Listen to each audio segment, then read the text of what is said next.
Kanë bërritur në Republikën e Shqipërisë votat e para të diasporës, ku numri e emigrantëve që i kanë dhënë votën deri tani është mbi 490. Bëhet e ditur se janë rreth 9.000 emigrantë që e kanë marrë në dorëzim fletën e votimit dhe që janë rreth 100.000 fletë të vullosura dhe që kanë dërguar në shtetet përkatëse nga qarqe të ndryshme, pasi ende nuk ka përfunduar procesi dhe që pritet të merret në dorëzim nga emigrantët shqiptar. Sipas KQZ-s, deri tani janë dërguar fletët e votimit nga bashkëdhetarët nga qarqet Elbasan, Durrës, Berat, Gjirokastër, Dibër, Korçë dhe Kukës, që jetojnë në shtete të ndryshme të botës.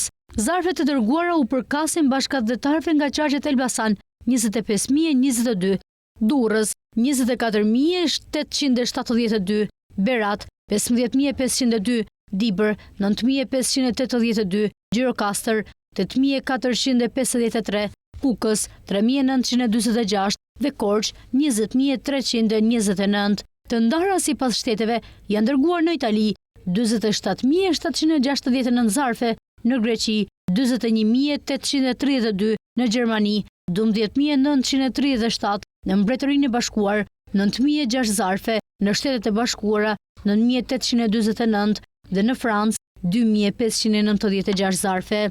Votuesit në diasporë kanë kohën ta plotësojnë dhe ta dërgojnë fletën e votimit me postë deri në javën e parë të muajit maj. Çdo votë që mbërrin në Shqipëri pas datës 11 maj, ora 19, do të konsiderohet e pavlefshme.